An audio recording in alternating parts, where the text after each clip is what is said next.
welcome back to Chit Chat Wednesday. Sorry, I'm just moving things under my craft table.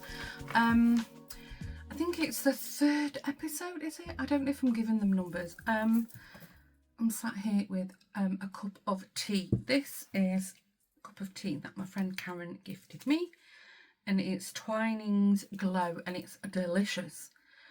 So I'm really, for the first time in 54 years of, living on this big revolving rock, I've got into teas. I can't drink like English tea with milk, but I'm slowly getting into these, fruity herbal teas, and I'm really happy about it because it's very hot. I'm trying to cut back on my coffee. Isn't this lovely? This was a Starbucks mug from my friend Nicola a couple of years ago. Isn't that lovely? Right, well, I'll let that cool down. So firstly, let's talk about last week's Chit Chat Wednesday. Thank you so much for all your comments, all your kind words. I did really, rack my brains about whether to do that story. And when I mentioned in the first episode about how I come to the Netherlands and we bought the house, and I just off the cuff I said, who wants to hear the story about our old neighbour, not even thinking or registering that, there was a very sort of sad part of, the story, his life, our relationship. So I decided to do it. So thank you. And then some of you reached out to me directly, which you didn't have to do, but it was very sweet. And you said, listen, it's not for me. Thanks for the trigger warning. It's not for me. And I get it. I totally understand. So I hope I did enough pre-warning so that everybody could decide for themselves. I think it worked. Nobody's sort of come at me and said, what are you playing at? So hopefully. But anyway, I told the story.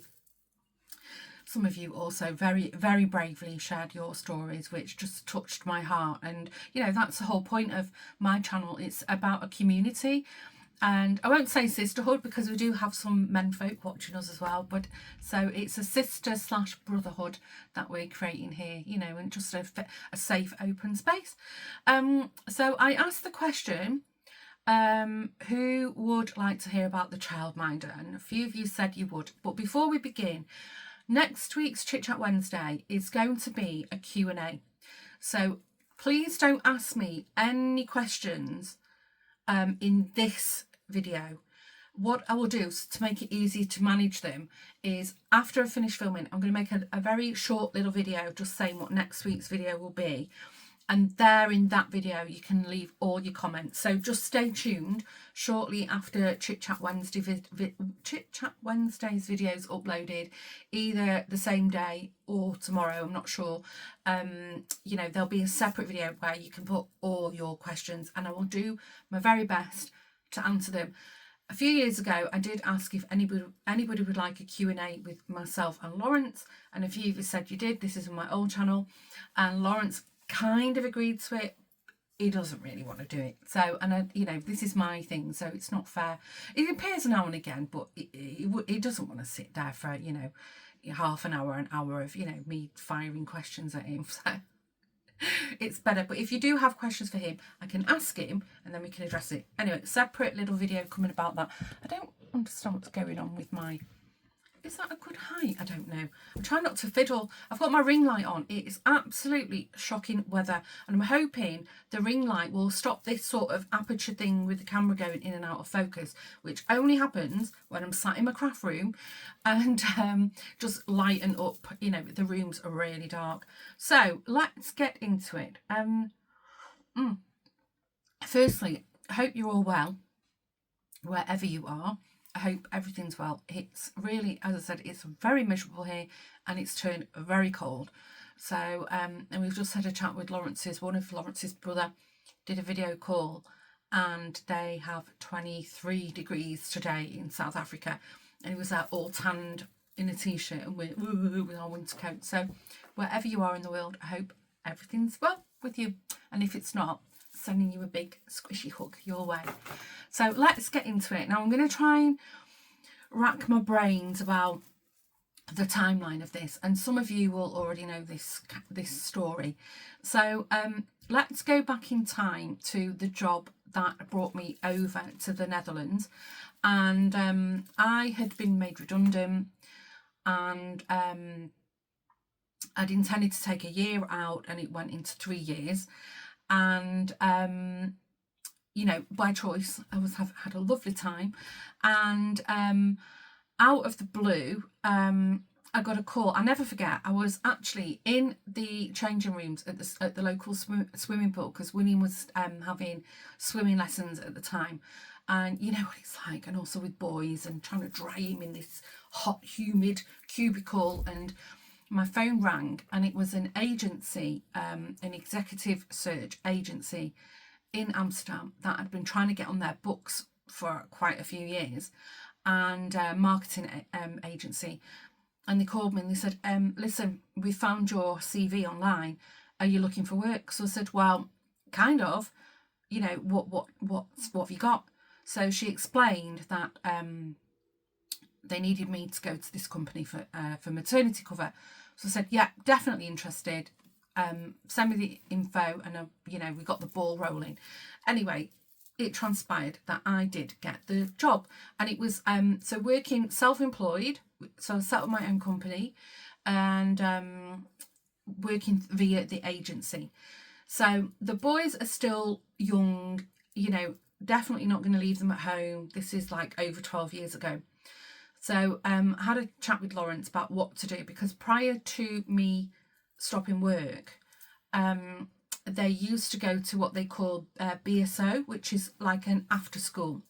So in the holidays, they could go the whole day, if we were both out working, to like holiday club. And then they also did a pickup service from the school. It's all in the same building. And they would go to after school, and the parents had to pick them up by 6-7 o'clock, I can't remember, at night. So they went to after school 3 evenings a week. And it wouldn't even be 3 evenings sometimes, because if I was around or something was going on, you know, I'd go a bit early. It was very flexible, cost a lot of money, but you know, that's what we needed to do as working parents. So I said to the boys, okay, you've got a choice. Do you want to go back to the BSO, the after school, or shall I look for what they call like an oppas or a gasthouder, or it's like a childminder / nanny here in the Netherlands. And they both said they wanted to do the childminder route, because you know, the kids get more freedom, as in, you know, if they want to play with the mates after school, you know, that can be arranged. Whereas if their friends can't join the BSO, because, you know, if mum and dad hasn't paid for it, you ain't coming in.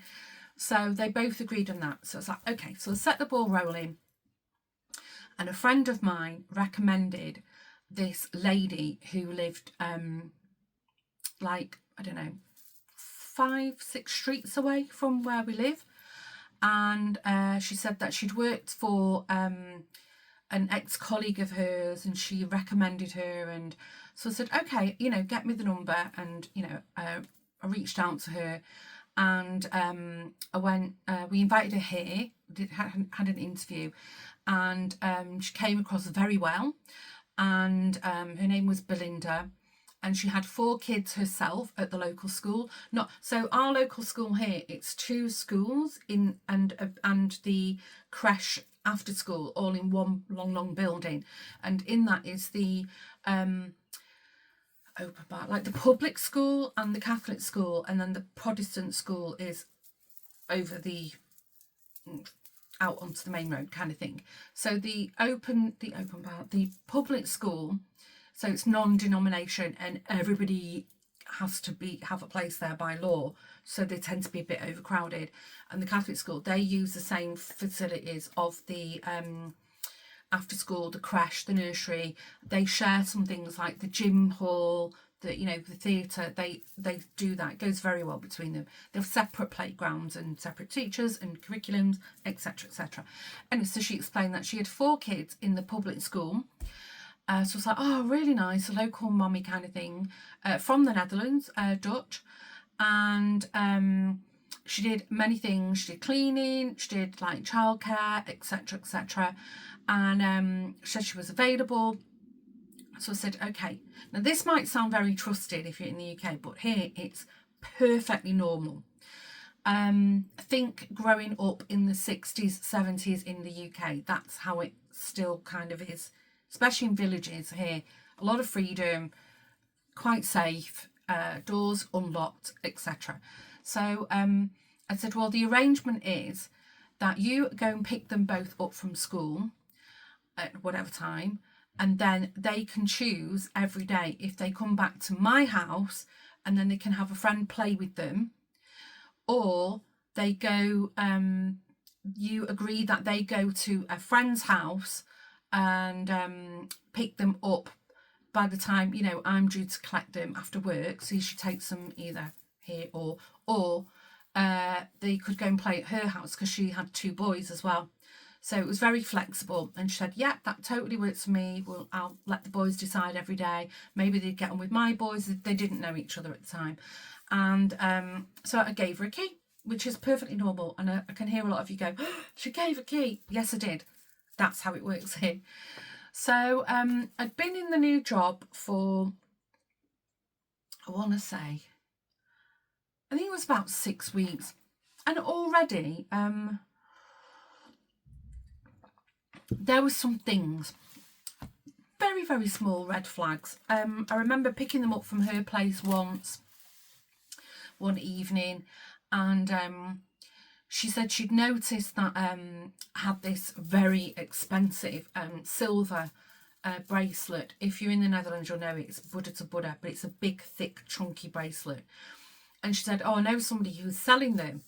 And then she showed me some pictures, and it was like loads of these bracelets. And I said, where are they from? And the response she gave me just fell off. She said she knew somebody who had a jewellery store, and they were closing down.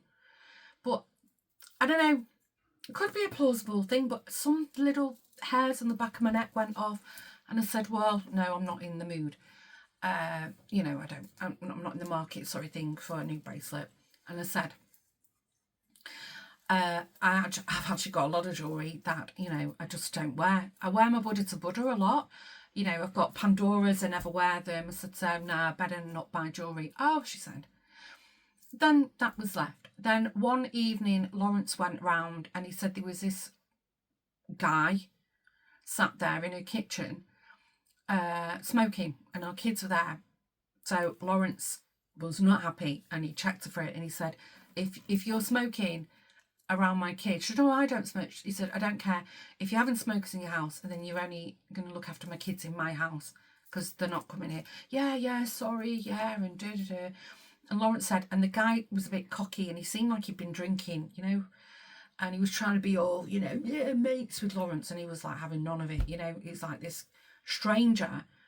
You're working, not there entertaining your friends, letting them have a cigarette and drink a beer, and you're looking after our kids. So there was a few things, and she was always very helpful. You know, if you need help with cleaning, or, you know, I can help you with tidying. I love doing that kind of stuff. And I was always like, no, it's okay, I'm fine, even though I kind of could have done with the help. And it was really good. So during that 6-week period, we also had a school holiday, like a 1 week, like a half-term thing. And so she had the kids for, I don't know, like 2 or 3 days. And I remember going shopping and delivering like bags of snacks, like little juice boxes and chips and cookies and nice snacky things, but also for her kids, because she had this whole sob story about the children's father was from Morocco, and he'd been abusing her, and there was like a culture issue. And in the end, the police had to remove him from the house, and they had a restraining order on him. So she had this whole sort of, you know, hard luck story. That's why she was doing, you know, the job. And both of her kids, the 2 boys, or did all of them, had like ADHD. All of them had some kind of additional special needs thing. So I just felt really sorry for her. So, you know, as well as paying her very handsomely, cash in hand, and you know, treating her and everything. No, she did all right. Oh, hold on. Sorry, it's good way I answered that. It was my hairdresser asking if she could change my appointment by 15 minutes. Anyway, yeah, so, you know, this is how it all went on. And yeah, you know, it was like, I liked her, sort of. There was a few things, little red flags, you know, and then the boys also said, yeah, they didn't want to go to her house. They didn't really like her kids. But nothing bad, you know, nothing that they'd been fighting or anything. They just like, they just didn't like her kids, which can happen. I mean, you choose your friends, don't you? And they were kind of forced into this situation. Maybe her kids didn't like my kids, I don't know. So yeah, this went on for about 6 weeks that she worked for us. And then I didn't work Wednesdays at the time. And I remember going to the school in the morning. I dropped the boys off, and on the way into the school I bumped into a friend of mine, and she said, oh, hi, how is the job? I've not seen you for a while, you know, because I'd started this new job. So I was like, oh yeah, it's really good to see you, and you know, yeah, you know, I'm doing this and this and this. And she said, oh, where are the boys? And I said, oh yeah, I've got a childminder. And she said, oh great. So I said, yeah, she's local. And she said, oh, what's her name? Maybe I know of her. And I said, her name's Belinda. And straight away, my friend went, no. And she said, like, her last name. And I said, yeah, that's her. And she went, Dawn, you have to stop with her right now. And I was like, what? And she said, this woman is bad news. She's been involved in so many crimes. And I was reeling from it. I was really in shock. So I said, oh my God, well, I've got to get the kids. I said, well, are you doing anything now when I've dropped the kids off? Do you want to come to mine and, you know, have a coffee? And she said, yeah, I'm going to do that. I'm going to come over. So anyway, she come over. Yeah, that was right. So, and then she was here the whole morning. And then she was telling me about all these different incidents that she'd been involved in. So there was, she'd childminded for me. She'd childminded for another family. Two of her friends, including me, 3. And another person was kind of involved in one of the 2 friends had a key to her house, and at the same time she was cleaning for them, they'd had a break-in, but the police had said that somebody had let themselves in, and the only other people who had a key was her friend, and they're not going to steal from her. So there was all these things she was telling me, and I was like, oh my God, what do I do? So anyway, I was like, oh, look at the time. So I said, right, we have to go to the school. So we rushed to the school, and I got the boys, and I'd not even had a chance to tell Lawrence. So I got the boys. I thought, right, okay, I'm going to come home, feed them. I'm going to call Lawrence and tell him what's happened. Literally, as I'm walking home, my phone rings, and it's like, it's Lawrence. And I said, hi. And he went, get the kettle on. I'm coming home. I was like, what's happened? And he said, yeah, I'm out of a job. He'd been laid off. So I was like, no way. And he went, yeah. And he said, and I'm coming now. It was a case of, you know, a load of people laid off, go home, no work for you, and we'll pay you for a few months and go and get a lawyer and talk about redundancy. So I was like, oh my God, okay. So anyway, Lawrence come home and I said, well, I have to tell you what's happened. So I told him what my friend had said about this childminder. And I said, you know what? She's not done anything to me. I had little red flags. It's only 6 weeks. Let's not tempt fate. You're not working at the moment. I'm going to go over. I'm going to pay you for the rest of the month or whatever, and just say, listen, I'm sorry, Lawrence isn't working. I can't afford to pay you, and he can look after the boys. So he said, yeah, that's a good plan. Fine. So I went round, and she was like hugging me. She's like, oh, I'm so sorry, and I've loved, working for you, and your boys are great, and you and Lawrence are great, and yeah. And I was like, yeah, I'm really sorry. And she's like, yeah, but if there's anything I can do to help you. And I said, no, can you just give me my key back? Yeah, sure. So she gave me the key back. And then and she was like, maybe if you need any help cleaning. She was being like quite a bit pushy about continuing to help me. And I said, no, it's fine. But, you know, if I need you again, I know where to find, and thanks for all your help and everything. So I came home and I was like, phew, you know, that was a close call. So the next morning, it's Thursday, I'm going to the office. For some reason, I thought, fancy wearing my Pandora bracelets today. And I knew they'd been sat on my breakfast counter for weeks. You know, I just took them off, I think I was washing something, and left them there. And I knew they were there because, you know, I kept dusting around them and picking them up, but they were there. I think they were in like a little trinket dish. And I thought, where are they? Couldn't find them. And then I went up to my room and I couldn't find them. And I'm like, okay, Dawn, your mind is like playing overtime with you now. You've put them somewhere safe. Leave it. Let it go. You've got all these things going on in your head. Go to work. So I went to work, and then one of my colleagues said, "Are you all right? You don't seem yourself." So I told him. I said, "God, I'm freaking out." And I told him, and he said, "What's your instinct telling you?" And I said, "Look, my bracelets have gone." And he went, "Go home." He said, "If I'm in your shoes, go home." I said, "No, I'm overreacting. I'm fine." So I spent the whole day at work, but it was there. Oh, the whole day I was thinking. Anyway, I think I left a bit early. I went home and I got in and I said to Lawrence, I said, "I need to go and check something."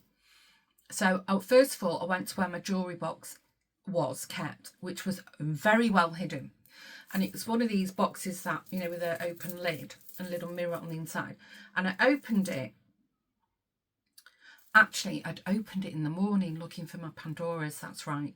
So I went back upstairs, pulled it out again. I opened it, and as I opened it, I had two like big, actually, I think they're these, looking at them. Are these gold hoops? Yeah, these earrings. Oh my gosh, I've never changed my earrings.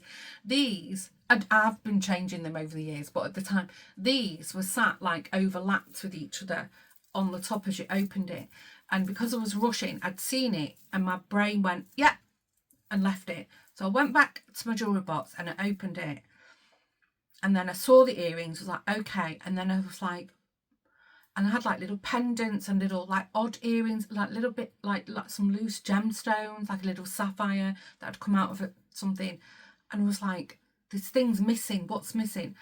And then I lifted my tray up, and then all my gold jewellery was gone. Everything was gone. I had oh gosh, I can't even remember. I had a little gold signet ring my mum had bought me when I was like 7. You know, I had like a diamond ring, diamond earrings, loads of stuff, everything. And I had like an out of body experience. I felt like the room swimmed, and I was like, what the? And then I went to where my big Buddha to Buddha was. That was still there. Couldn't find the Pandoras. And then I had jewellery stashed in different places, different rooms all around the house, and everything had gone. Everything. Lawrence years ago bought me, it was in like a long leather presentation box, this beautiful solid gold bracelet, and it was like little elephants, and they were attached with the nose, the trunk and the tail. Solid. I mean, the weight what was in this gold, he bought it in South Africa for me years ago, and that was well hidden because that was worth a lot of money. I had a gold sovereign on a chain my mum had bought me when I was like a teenager. A rare sovereign, also worth a lot of money. All of it had gone, and my head went, and then I was like, what do I do? And I said, you know, do I go round? And Roberts was like, I don't know if I can trust myself. I was just like overwhelmed, and I said, I'm going to the police station. Right now I'm going to the police station. So this was on Thursday evening. I go to the police station. We had a local one at that point. Went in, and there was a lady on the desk, and I must have been white as a sheet, and I was shaking.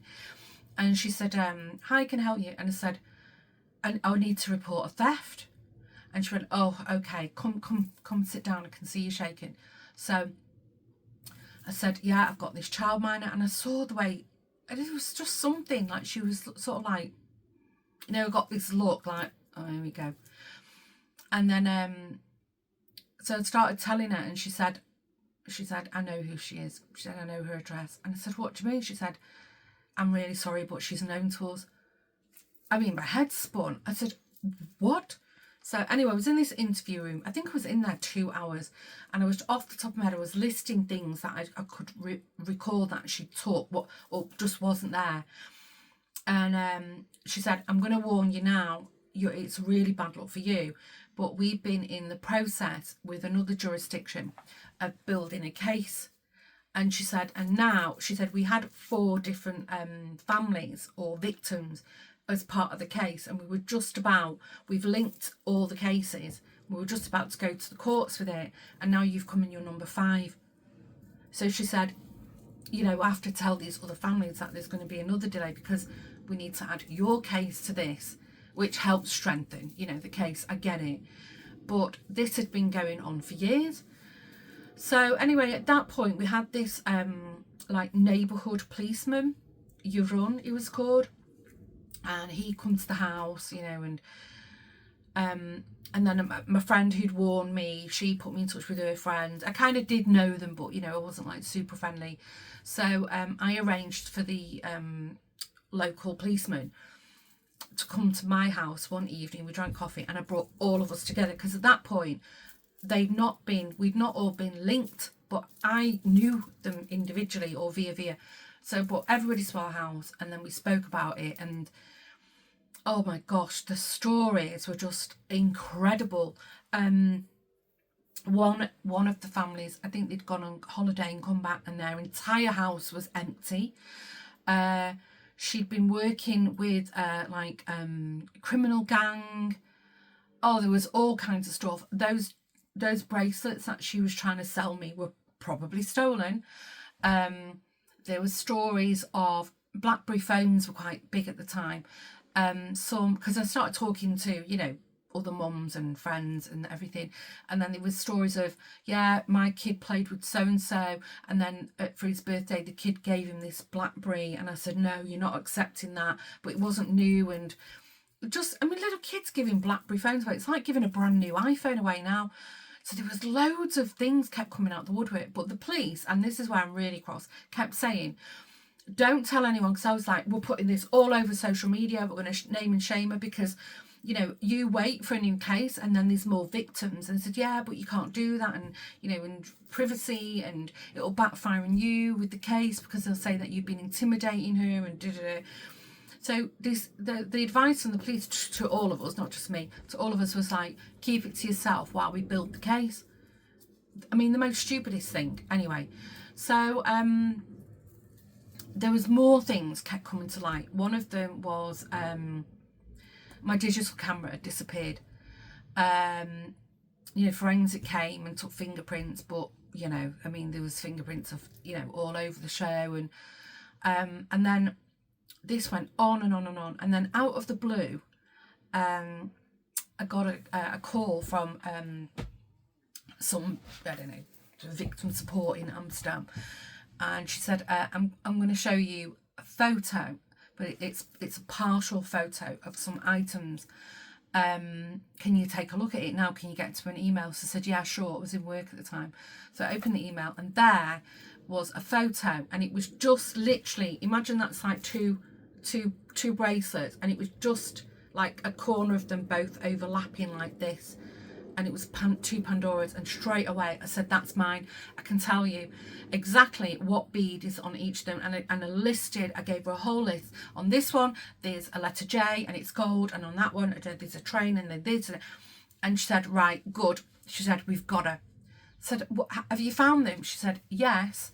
She'd taken them. There's like a credit union in Amsterdam connected to the local town hall kind of thing, that when you need money, you can pawn things, and but obviously you need your ID because it's like official. It's not going to some dodgy backstreet pawn shop.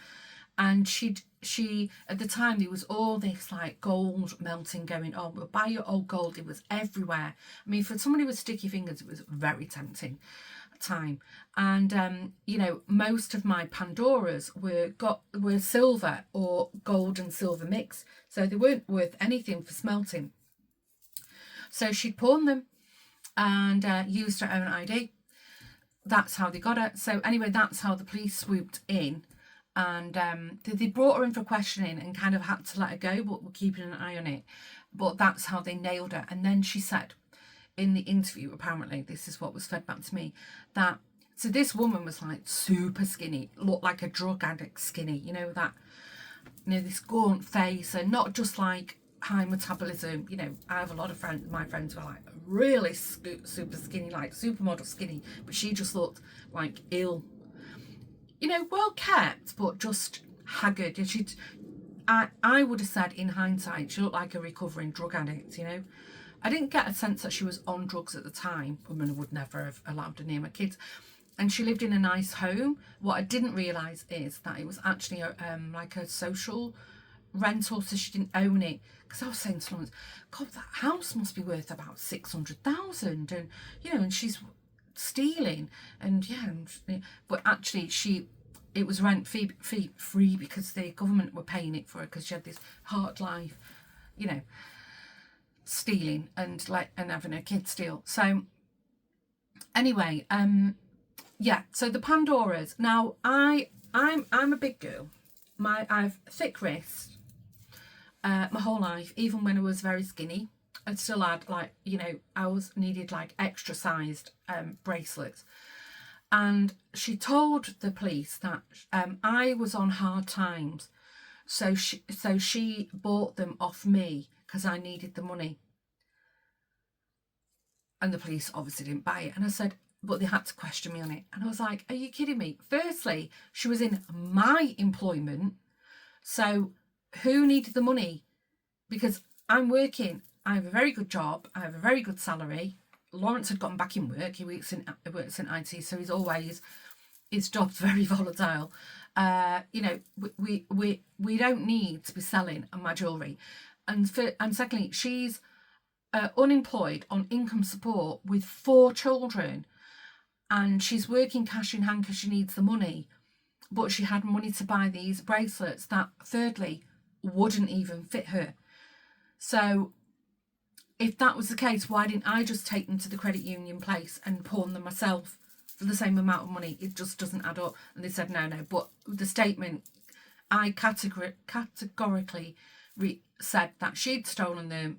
Everything worked out. Luckily, they were reported stolen. That's what got flagged up. So that's how they got her. So, but this was going on. And then I had to put a value in. I didn't have receipts for these jewellery, but it was thousands. It was like 5-figure thousands. The sum total of everything she took from me. And just sentimental things as well, irreplaceable. And then they said, okay, we have a court date. I'm not sure how the court system works, but it was like a local court, like a county court, I think, something like that. And here, unless they're really, really high cases, I wouldn't know.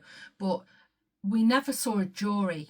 It was just the bench with the judge and with the prosecutor and the defendants and then it seemed to be that it was all evidence based, and the judge would make the call. So there was no like judged by your peers kind of thing, which I thought was very strange, but that's just how it is here.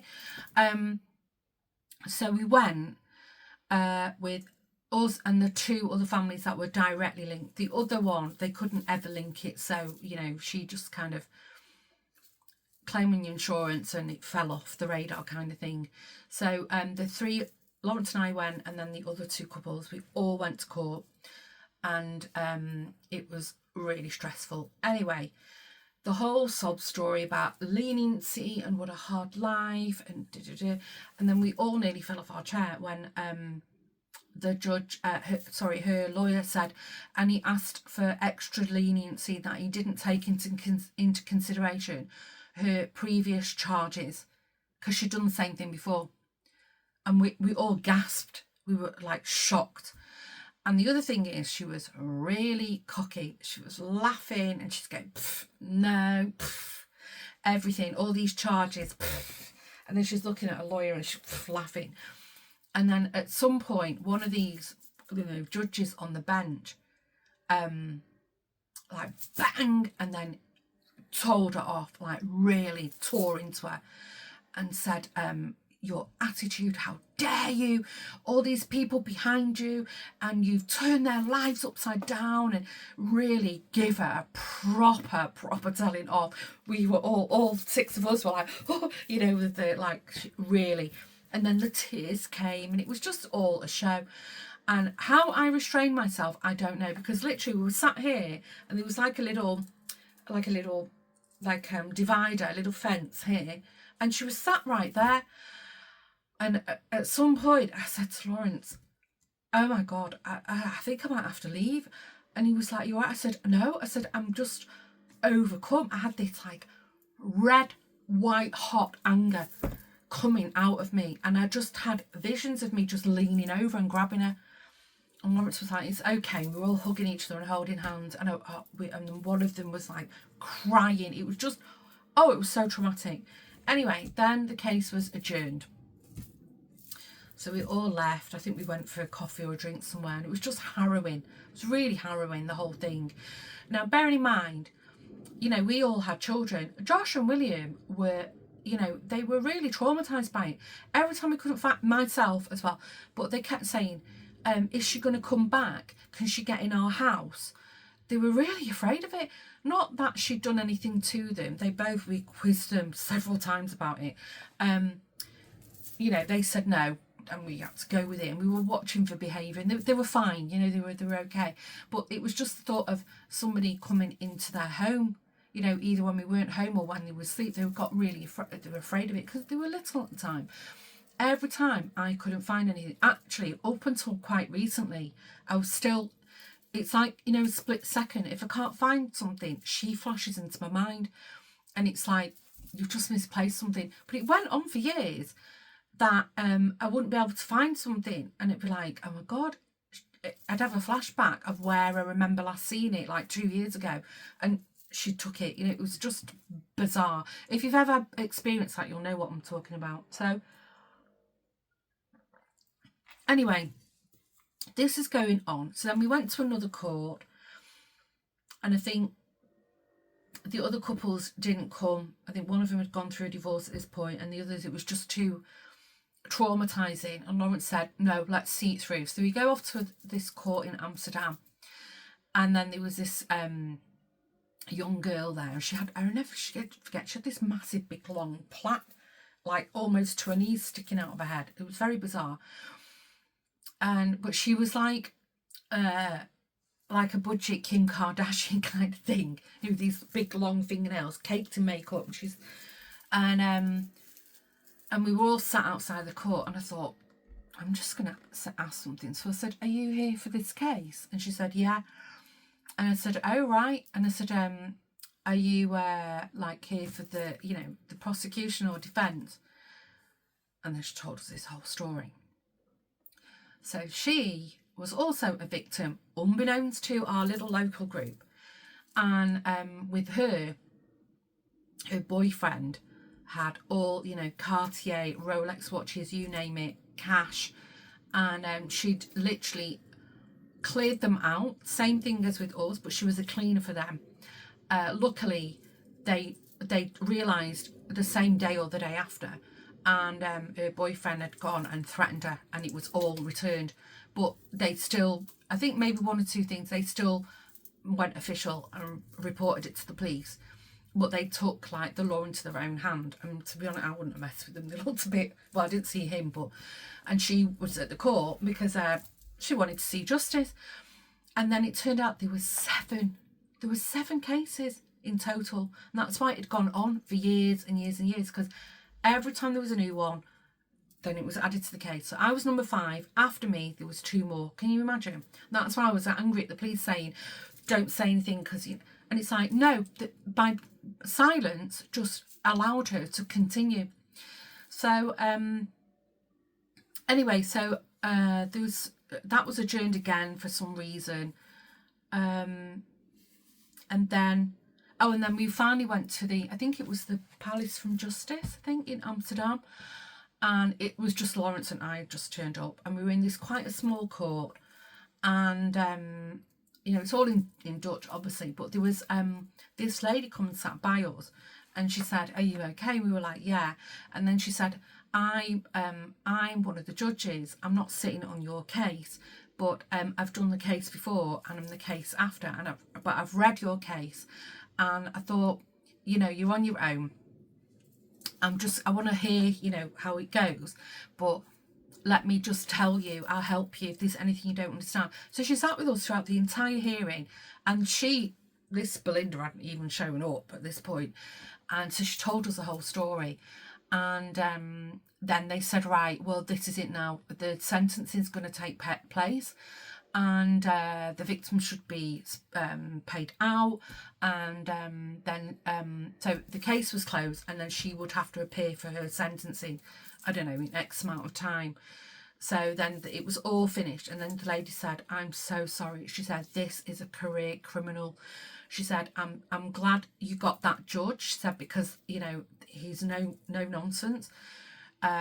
She said, and, you know, I shouldn't be saying it. I shouldn't even be sat here talking to you, but it's not my case. I'm not breaking the law, but it's kind of not the done thing. She said, if she'd have been up before me, I'd have just thrown the book at her. She said, she needs stopping, and those kids need taking off her.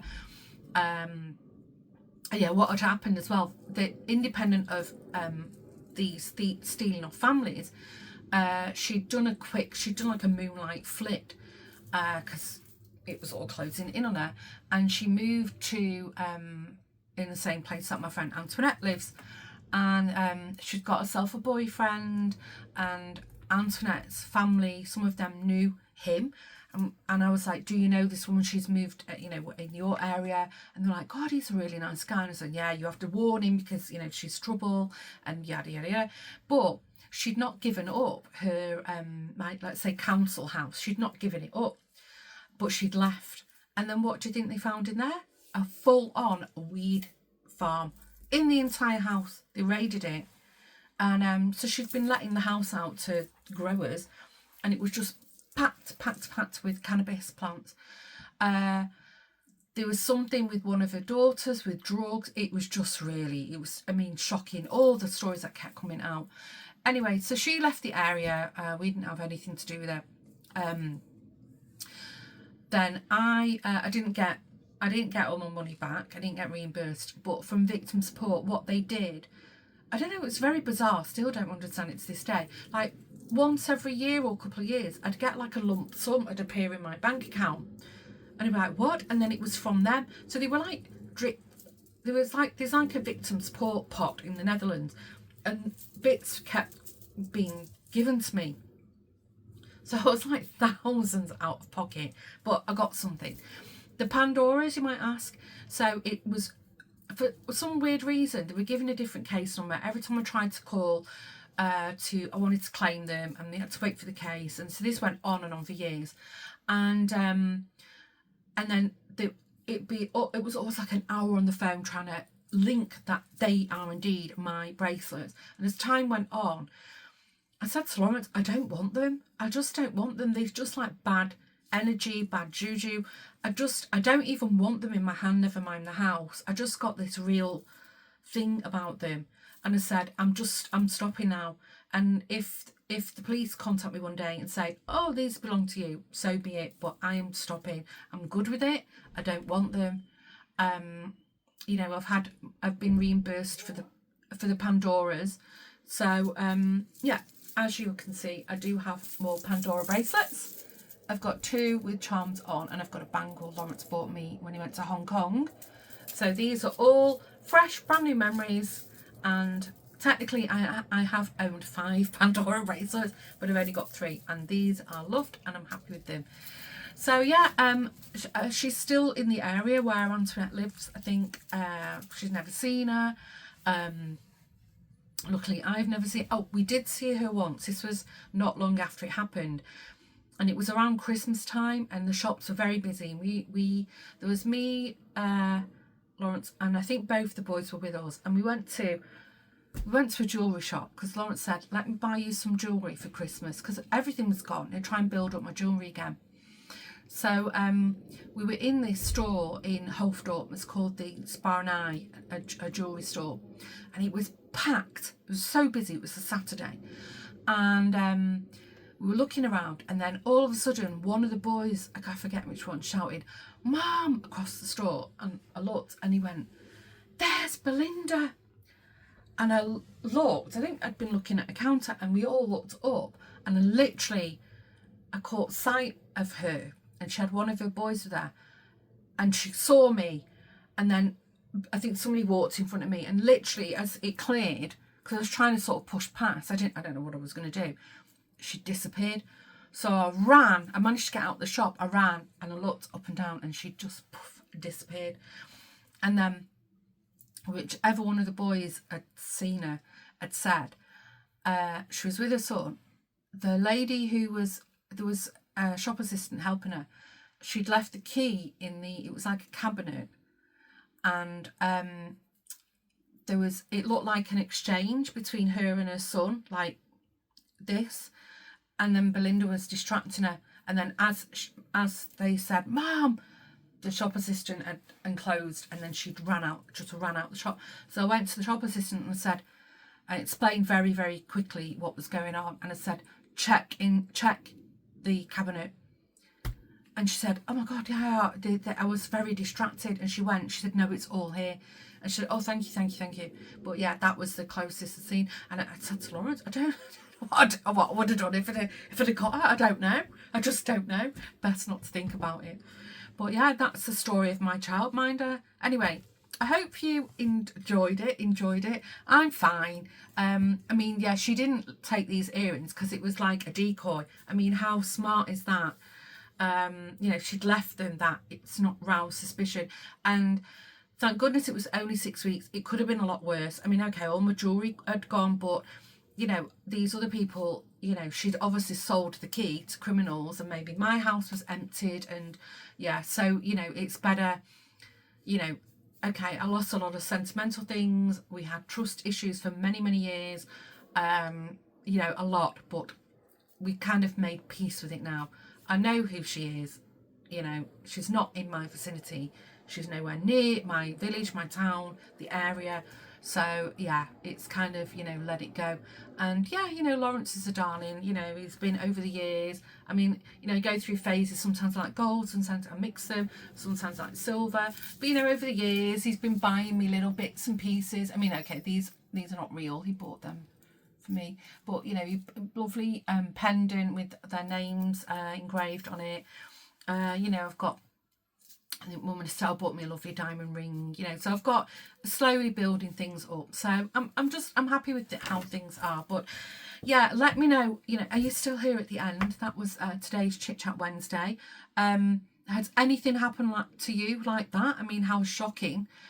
Yeah, I mean, can you believe seven cases, only 7 linked to ours, and then all these other, I mean, as I said, career criminal. She's probably doing the same thing now.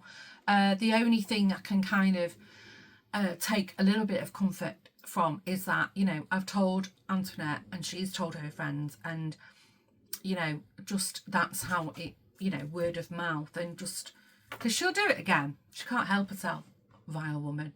Right, I'm going to stop waffling because I have to now edit you. I hope you enjoyed Chit Chat Wednesday. I'll put out another video either just after this one or tomorrow. And there, if you've got questions for next week's Chit Chat Wednesday, then yeah, I think that's what we'll make next Wednesday's Chit Chat Wednesday. It'll be a Q&A. So if you've got any burning questions or remarks or comments, let me know. Thanks again for tuning in, and there will be another podcast over on the Woven Almanac channel on Friday. I've got a new cast on. I'm quite excited to talk about that. And on Sunday morning, my time, Central European time, there'll be the weekly vlog. So yeah, thanks again for tuning in. If you haven't done so already, please can you kindly hit the subscribe button? That would be fabulous. And if you can like the video, it tells YouTube that you liked my content. And also there's a new hype feature. I kind of know what it's about. I think you can hype 3 videos a week, I think. And apparently the more hypes that a video gets, you get awarded points from YouTube, which encourages YouTube to push your video out Does it work? I have no idea, but if you can spare me a hype this week, I would love to be hyped. Thanks again. I'll see you soon. Bye for now.